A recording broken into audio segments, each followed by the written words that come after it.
হাত দিয়ে নয়, এবারে পা দিয়ে গোল করেই ইংল্যান্ডকে ধসিয়ে দিল আর্জেন্টিনা। আর নিন্দুকের মুখে দিল চুনকালি। ম্যাচের 85 মিনিট পর্যন্ত পিছিয়ে থেকেও দেখালেন কিভাবে প্রতিপক্ষের বুক চিরে ছিনিয়ে নিতে হয় জয়।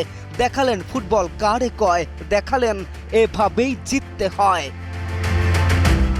শেষ মুহূর্তের রোম্যাঞ্চে ইংল্যান্ডকে হারিয়ে ফাইনালের টিকিট নিশ্চিত করেছে আর্জেন্টিনা। যোগ করা সময়ের দ্বিতীয় মিনিটে লিওনেল মেসির নিখুঁত ক্রসে লাউতারো মার্টিনেজের দুর্দান্ত হেডে আসে জয়সূচক গোল।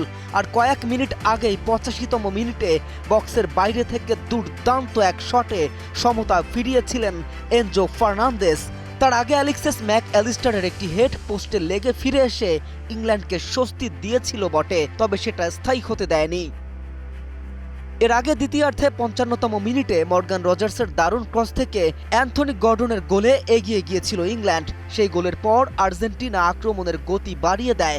জর্ডান পিকফোর্ড একের পর এক অসাধারণ সেভ করে ইংল্যান্ডকে ম্যাচে টিকিয়ে রাখলেও শেষ পর্যন্ত আর্জেন্টিনার চাপ সামলাতে পারেনি। JBS holdings limited. 85 মিনিটে শুরু, অতিরিক্ত সময়ের 2 মিনিটে গিয়ে শেষ। ব্যাস ইংল্যান্ড বধ। ম্যাচের শরীরী ভাষা দুই দলেরই ছিল আক্রমণাত্মক। 26টি ফাউলের বাঁশি বেজেছে, কার্ড এসেছে 4টি। তবে ম্যাচটি যে পয়সা উসুল স্বীকার করবে শত্রুপক্ষ। কেএম রাফিন, নিউজ 24।